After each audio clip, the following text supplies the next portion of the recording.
Shitty Day Part 2. Is that a cop behind me, or what is that? So, apparently my stepmother,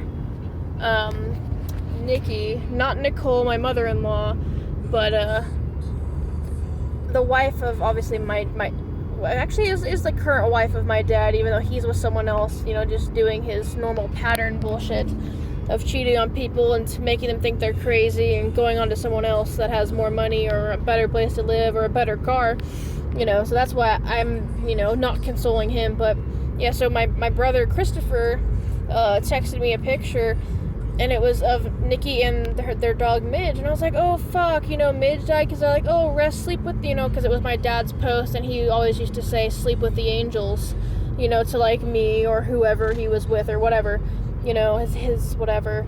And so I was like, oh great. So it was his post like, oh, Midge died, like who had her, like that sucks, how's Nikki doing? And then then Sierra calls me while I'm on hold with Verizon. And I'm like, dude, I'm on hold with Verizon, I'll call you back. And she's like, okay, call me, because something really fucked up just happened. And I was like, great. I was like, I'm sorry in advance for whatever it is, because literally everything that could go wrong is going wrong. And it's just like, I was telling Nicole earlier, I just can't handle it with, like, George dying and just everything. I don't know how much more I can handle.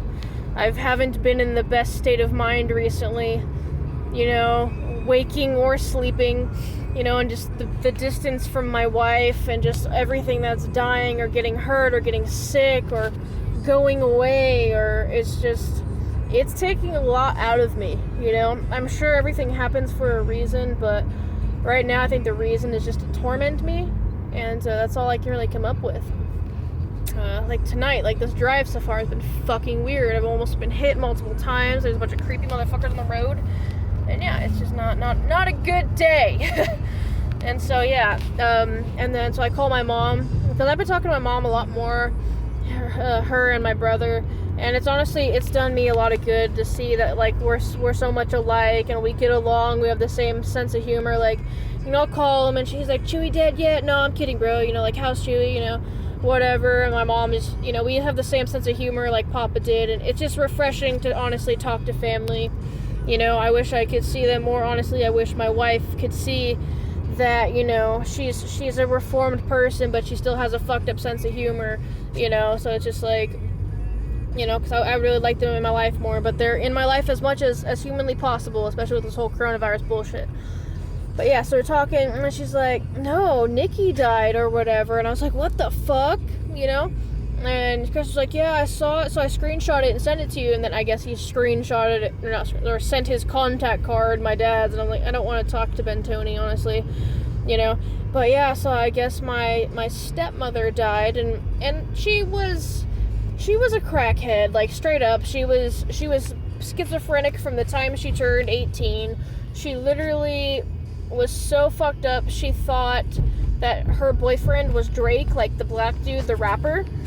She thought she was with Drake, and they were gonna meet in Vegas, and her thing was always to fly to Vegas. She used to group message everyone at like 3 a.m, and I used to work, what was it, Shading Solutions or whatever the fuck, so I'd be coming home from fucking like San Francisco, or fucking the Apple fucking spaceship and shit. I'd be coming home like middle of the night, early morning, and she'd be group messaging all of us, and my naughty boy was like, fucking, I'm gonna call the police on you, and my cousin or I would make like masturbation jokes, and, just like a bunch of weird shit. So it was just like a whole thing, but yeah, it was just like, so she was literally batshit crazy. She thought there was a YouTube channel, like, camera crew that was like following her. She wanted to implement a drug called New Vision, which was like a mix of meth, Percocet, and Oxycontin that could be taken in form of a nasal spray, deodorant, or perfume, and that everyone would do all these drugs and legalize it and make them free, and then everyone would be happy.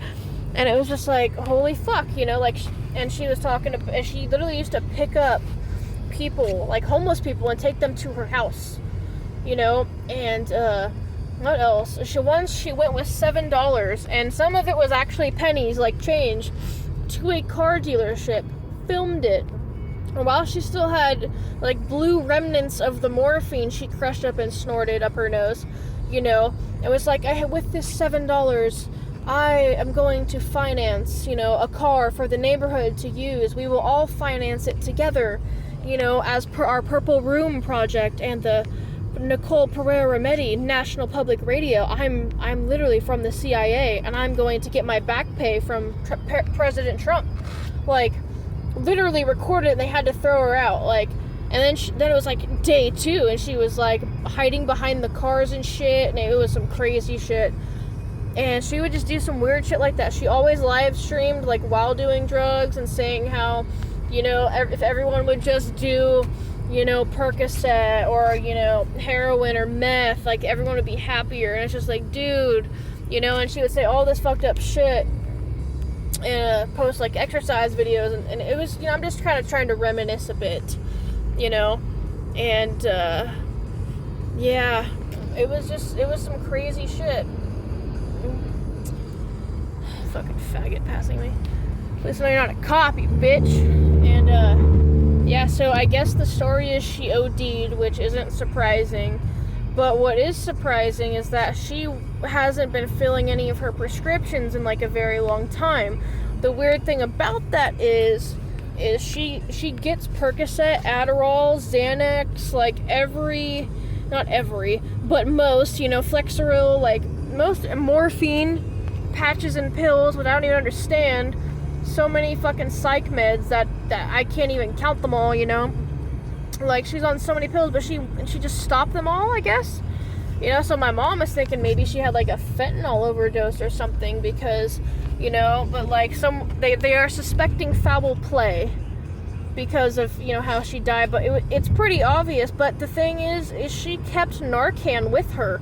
I remember her saying in some of her live streams she kept it in her pocket, so it's just like, I don't know, it's some crazy shit. If you ever want to have your mind fucking blown, go on Facebook and type in Nicole Pereira Remedi, and I don't know if it's public or private, but I'm sure it's public. But if it's public, watch some of her old live stream videos. It was a trip, and she literally thought she worked for the CIA and that she was the spokesperson, and literally the White House blocked her from being able to mail or email or call because she would do it so much.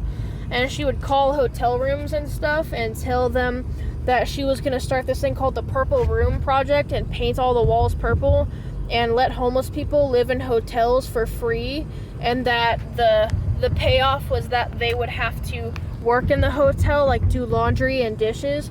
And that sounds all like cute in a hypothetical world, but who's really gonna want a fucking homeless, most likely junkie person folding their clothes or making food or staying next to them in the in the room next to them? Like, it's not gonna happen. It's just like she was asking and calling people, to pool up money so she could build a solar charging station for electric cars in her front yard. But she doesn't even have a car, let alone an electric car. So it fucking blows my mind. And how crazy she was. But I mean, that's legitimate paranoid schizophrenia. And it sucks. And it sucks that she died. But I really, either way, it sucks. I don't know the full story. But, rest in peace, dude, because you obviously did not have any peace in your life. I worry for her. Like, I think her son's about 18 or something like that, like a little older than Chris or whatever, and he's tried to commit suicide already so many times. But I mean, that kid was on fucking 3 different types of Adderall, when I first met him at like 10. He's kind of gone, and I guess he's already tried to kill himself. So, who knows? Everything keeps fucking dying.